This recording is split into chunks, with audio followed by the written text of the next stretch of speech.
Hello everyone, मेरा नाम साईनाथ कदम है। इस वीडियो के अंदर हम बात करेंगे फिजिक्स के लिए आपकी स्ट्रैटेजी होने किस तरह से चाहिए, क्योंकि बहुत सारे बच्चे इस चीज को लेकर बहुत ज्यादा परेशान है कि फिजिक्स के अंदर हमारा स्कोर इंक्रीज ही नहीं होता, तो हमें क्या करना चाहिए। तो इस वीडियो के अंदर सारी चीजें मैं आपको एक्सप्लेन करूंगा, पॉइंट टू पॉइंट बात करेंगे, कोई बकवास नहीं करेंगे। बस आपको क्या करना है, वीडियो को लाइक करना है और मोस्ट इंपॉर्टेंट चीज, इस वीडियो को समझने के लिए चैनल को सब्सक्राइब करना होगा और टेलीग्राम ग्रुप को ज्वाइन करो, क्योंकि टेलीग्राम ग्रुप पर वहां पर हम पीडीएफ आपको प्रोवाइड करते हैं। अभी तक आपने टेलीग्राम ग्रुप को ज्वाइन नहीं किया तो जाके उस चीज को ज्वाइन करना है, डिस्क्रिप्शन बॉक्स में उस चीज की लिंक है। तो सबसे पहले बात करेंगे फिजिक्स को सॉल्व करने के लिए सबसे पहले आपका होना चाहिए कॉन्फिडेंस, क्योंकि बहुत सारे बच्चे इस चीज को लेकर बहुत ज्यादा परेशान है कि मेरा ये कंसेप्ट क्लियर नहीं है, मुझे ये फॉर्मूला याद नहीं है, मेरा वो चैप्टर मुझे नहीं आता। तो सबसे पहले आप जितना भी आपने फिजिक्स के लिए प्रिपरेशन किया है उस चीज को आपको समझना है सबसे पहले कि आपका कॉन्फिडेंस का होना बहुत ज्यादा जरूरी है। अगर आपके पास कॉन्फिडेंस अगर नहीं है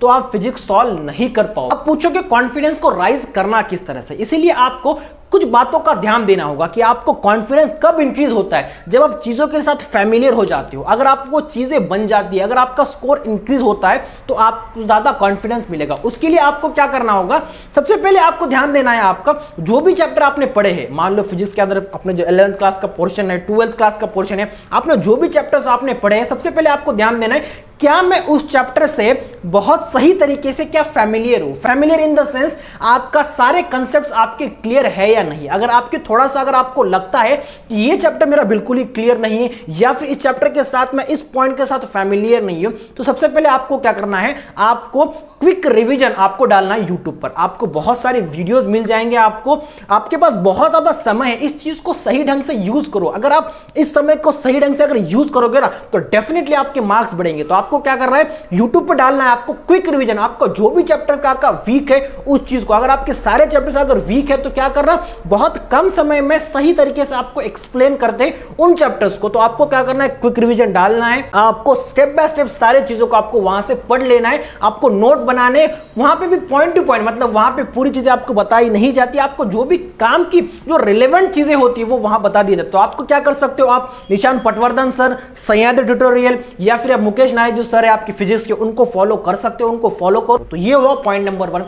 दूसरा पॉइंट, अब ये पॉइंट नंबर 1 करना किसको चाहिए था, अगर मान लो उस बच्चा कोई अगर उस चैप्टर से फैमिलियर नहीं है, उसको अगर नहीं आता चीजें, तो उनके लिए करना। अगर वो बच्चा उस चीज के लिए फैमिलियर है तो आपको पॉइंट नंबर 1 नहीं करना है, आपको डायरेक्टली क्या करना है, पॉइंट नंबर 2 करना है। पॉइंट नंबर क्या करना है, जो भी आपके 11th क्लास के और जो भी आपके 12th क्लास के जो भी आपके फॉर्मूला है,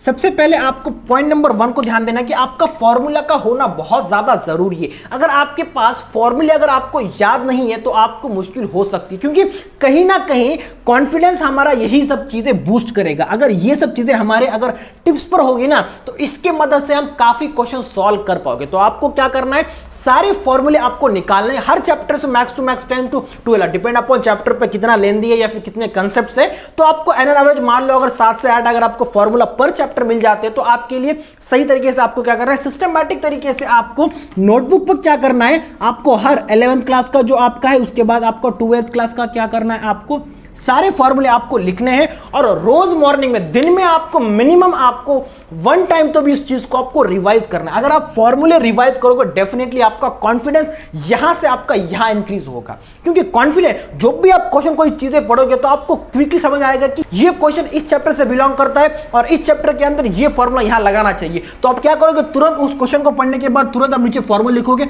तो आप क्वेश्चन को रिलेट कर पाओगे, आपको समझ में आएगा कि मेरे पास गिवन क्या है और मुझे निकालना क्या है। तो आप तुरंत उस चीज को निकाल के आप वहां ऑप्शन को देखकर टिक मार के आगे बढ़ सकते हो। ये चीज होती है कॉन्फिडेंस आपका जो है फॉर्मूला। तो आपका ये चीज आपका फॉर्मूला जो है आपका वो कॉन्फिडेंस आपका इंक्रीज करेगा। इन बातों का ध्यान देना है। और पॉइंट नंबर 2 को बात करेंगे, बहुत सारे बच्चे ये कहते हैं हमारा कि भैया हमें न्यूमेरिकल हमें करना चाहिए नहीं करना चाहिए, हमें न्यूमेरिकल का क्या करना चाहिए। मैं तो भाई थ्योरी के अंदर ही बहुत ज्यादा परफेक्ट हूं, कुछ बच्चे ये कहते हैं, कुछ बच्चे ये कहते हैं कि मैं न्यूमेरिकल के अंदर कंफर्टेबल हूं, तो क्या मुझे दोनों से एक करना चाहिए। तो बता देना चाहता हूं, फिजिक्स एक ऐसा है जहां पर दोनों भी तरीके से आपको क्वेश्चंस वहां पूछे जाते हैं और यहां पे बहुत हाई फाई क्वेश्चन बिल्कुल नहीं आते। अगर आप न्यूमेरिकल की अगर बात करोगे, आपको क्या करो, फॉर्मूला बेस ही आपको, मतलब आपको स्ट्रेट फॉरवर्ड आपको उस चैप्टर से फॉर्मूला दिया जाएगा, मतलब आपको क्वेश्चन पूछा जाएगा, बस आपको क्या करना है, फॉर्मूला के अंदर वैल्यू पुट करनी है और आपको आंसर से डायरेक्टली निकालना है उस चीज को। ये हुआ न्यूमेरिकल का पार्ट, इसलिए आपको फॉर्मूले आने चाहिए। सबसे पहले क्या करना है, फॉर्मूला की पूरी लिस्ट बना दो।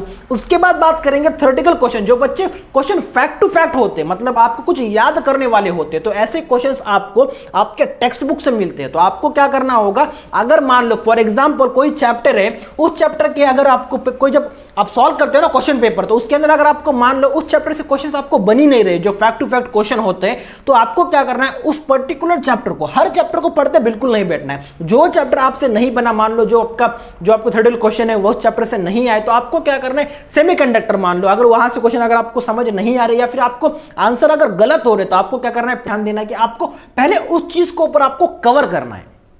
थ्योरेटिकल क्वेश्चन कहां से कवर करना है, आपको टेक्स्ट बुक को, और सबसे पहले आपको टेक्स्ट बुक करना, इन बातों का ध्यान देना। तो आपको ये सब चीजें करनी है। आपको न्यूमेरिकल आपको ध्यान देना है। न्यूमेरिकल बस डायरेक्टली डिपेंड करता है आपका फॉर्मूला, तो पॉइंट नंबर 1 के अंदर वो सेकंड पॉइंट कवर हुआ।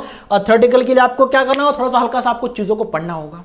उसके बाद बात करेंगे, बच्चे बहुत ज्यादा कंफ्यूजन है कि हमें बुक्स कौन सी करनी चाहिए, क्या मुझे किस बुक के पीछे भागना चाहिए, कौन सी बुक करना चाहिए। तो ध्यान देना आपको सबसे पहले आपको कि आपके रैंडमली बुक के ऊपर भागो मत। मतलब आपको कुछ बच्चे ऐसे होते हैं, तो क्या करते हैं, कोई आधी बुक कर लेते हैं, थोड़ा सा डिफिकल्ट लगने लगता तो उस बुक को छोड़ देते, फिर दूसरी बुक कर लेते, उसके पीछे भाग जाते, फिर उसके बाद कहीं और चले जाते हैं, कोई तीसरी बुक करते हैं। तो सारे बुक्स को आधा अधूरा करते हैं और अलग अलग बुक्स पर भागते हैं, और उनको यह लगता है कि मेरे फ्रेंड ने तो ये भी बुक खत्म कर लिया, ये भी बुक खत्म कर लिया, ये भी बुक खत्म कर लिया। ऐसा बिल्कुल नहीं है। आपको ऐसा मतलब रैंडमली अलग अलग बुक पे भागो मत, किसी एक बुक को होल्ड करो और उस बुक को सारे सही तरीके से, सारी चीजें आपको पूरी तरह प्रॉपर तरीके से, उसको सिस्टमैटिक तरीके से करना है। आपका फ्रेंड ने वो बुक किया, कोई बात नहीं, अलग अलग मैं बताता हूं। अगर मान लो अगर आप 3 डिफरेंट बुक कर रहे हो, क्या अगर 3 डिफरेंट बुक कर रहे हो, तो मैं बोल रहा हूं आपका 85 से लेकर आपका 90% जो आपका सिस्टम होता है या फिर क्वेश्चंस होते हैं वो सेम होते हैं। हल्का सा थोड़ा सा आपको वेरिएशन देखने को मिलेगा बुक वाइज, आपको समझ रहे हैं, तो ज्यादा डिफरेंस वहां देखने को नहीं मिलेगा। तो आपको क्या करना है, अलग अलग बुक पे प्लीज मत भागो, एक बुक को होल्ड करना है। कोई भी बुक हो आपकी जो आपको रेफर करते हो, आप देख सकते हो, आप जहां पे आप पढ़ते हो तो वहां पे आप सजेस्ट किया होगा, तो उस चीज को आपको होल्ड करना है और उसी चीज को आपको फॉलो करना है। तो आपको क्या करना है, जब आप पहले बुक में, कुछ बच्चे ऐसे करते हैं कि हमने क्वेश्चन को सॉल्व कर लिया, मतलब बुक हमारी खत्म हो गई, अब क्या करना है, आपको क्या करना है, जब आप सॉल्व करते हो ना, तो आपकी क्वेश्चन नंबर 1 2 3 4, अब जब चैप्टर वाइज क्वेश्चन नंबर होते हैं, तो मान लो इस क्वेश्चन को आप देखते ही सॉल्व कर लोगे, इस क्वेश्चन को देखते ही सॉल्व कर लोगे।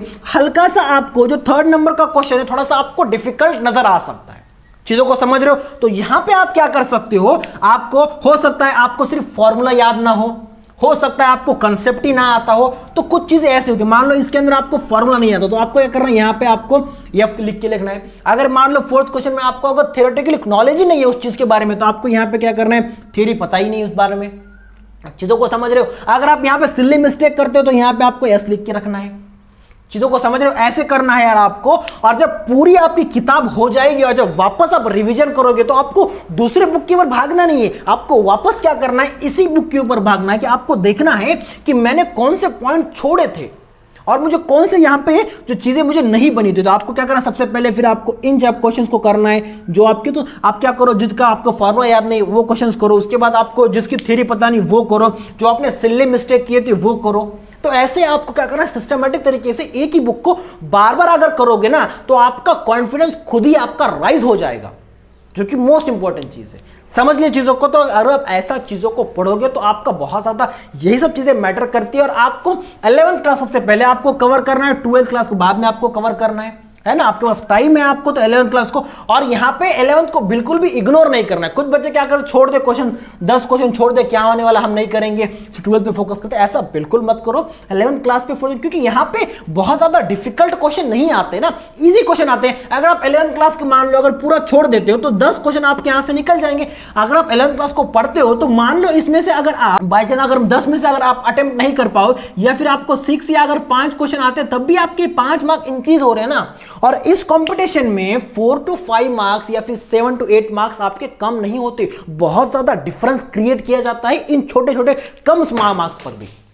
चीजों को समझ लिए। तो आपको क्या करना है, हर एक मार्क्स को आपको किस तरह से इंक्रीज किया। 1 मार्क्स की वैल्यू बहुत ज्यादा होती है, 1 मार्क्स के आपकी बहुत पीछे चली जा सकती है। तो आपको ध्यान देना है, हर एक मार्क पर आपको सही तरीके से आपको चीजों को करना है, एक एक मार्क्स के लिए आपको स्ट्रगल करना होगा। समझ ली चीजों को। इसको देखने के बाद अगर आपके मन में अगर कोई भी डाउट हो, और बुक मोस्ट इंपॉर्टेंट, बच्चों को क्या करना है, आपको क्या करना है, मैंने बता दिया कि आपको सबसे पहले आपको टेक्स्ट बुक करनी है, भूलना मत। पॉइंट नंबर आगे की बात करेंगे, आपको क्या करना है, आपका जो पास्ट के जितने भी आपके क्वेश्चन पेपर है उसको सॉल्व करना है। उसके बिना कुछ भी चीजें नहीं हो सकती। सबसे पहले आपका क्या करना चाहिए, आपको जब आपका थ्योरेटिकल नॉलेज हो जाएगा, आपका न्यूमेरिकल, आपका जो फॉर्मूला याद हो जाएगी आपको, अगर आप थोड़ा सा प्रैक्टिस कर लोगे आपको, तो आपको क्या करना है, मोस्ट इंपॉर्टेंटली आपको पास्ट के जो भी आपके क्वेश्चंस मिलते हैं उन्हीं को सॉल्व करना है। क्योंकि कहीं ना कहीं मैं ये नहीं कह रहा हूं कि आपको वही क्वेश्चन एज इट इज आते हैं, लेकिन कहीं ना कहीं उसी फॉर्मूले पर हल्की सी वैल्यू चेंज कर उसी क्वेश्चन को वहां पुट किया जाता है। मतलब हो सकता है यहां पे लास्ट ईयर ए की वैल्यू 20 हो सकता है यहां ए की वैल्यू यहां पे आपको 40 कर दी हो। चीजों को समझ रहे हो? तो ऐसे ही होते हैं, ज्यादा चेंजेस नहीं किए जाते। तो आपको अगर इन क्वेश्चन को अगर सॉल्व कर लोगे या फिर इस क्वेश्चन को अगर सॉल्व कर लोगे तो डेफिनेटली आप इस क्वेश्चन को भी सॉल्व करोगे। समझ ले चीजों को।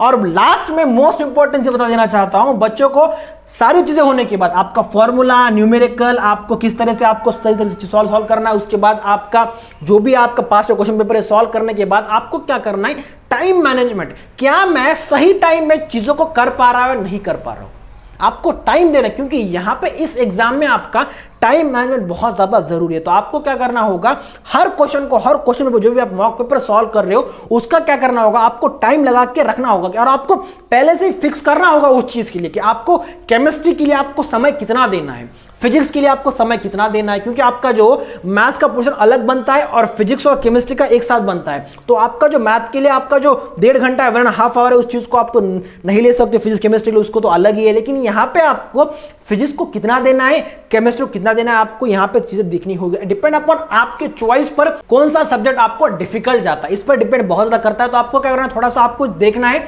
मैं तो चाहूंगा कि फिजिक्स के अंदर थोड़ा ज्यादा समय लग जाता है, तो आपको क्या करना है, थोड़ा सा हल्का सा फिजिक्स में ज्यादा समय देना है आपको कंपैरेटिवली आपके केमिस्ट्री से। तो आपको देखना है, अगर आपको सही तरीके से आपको फिजिक्स और केमिस्ट्री को किस तरह से बैलेंस किया जाता है, अगर आपको वीडियो अगर चाहिए तो बस आपको क्या करना है, कमेंट बॉक्स में कमेंट करना है कि इसके ऊपर भी वीडियो अगर चाहिए तो मैं क्या करूंगा, आपके लिए वीडियो बना दूंगा। और अभी तक वीडियो को लाइक नहीं किया तो वीडियो को लाइक करो, चैनल को सब्सक्राइब करो, ताकि आपको ऐसी वीडियोस आने वाले दिनों में मिलते रहेंगे। और हाँ, मोस्ट इंपॉर्टेंट, आपको क्या करना है, हमारे प्लेलिस्ट को जाके विजिट करना है, जहां पे हमने एमएसटी सीईटी के लिए बहुत सारे वीडियोस प्रोवाइड किए। जाके उस चीज को देखो, आपके लिए जो भी बेनिफिशियल वीडियोस है उस चीज को देखो। और ट्रिक्स का मोस्ट इंपॉर्टेंट जो मैंने आपको इंटीग्रेशन के ऊपर ट्रिक्स प्रोवाइड किए, उस चीज को जाके देखना है आपको। तो बहुत सारा कंटेंट हमने दिया है आपको, आपके लिए ही बहुत ज्यादा बेनिफिशियल होने वाला है। आपको क्या करना है, वहां जाके देखना है सारी चीजों को, और वीडियो को लाइक, चैनल को सब्सक्राइब करना है। Bye bye, take care, all the best.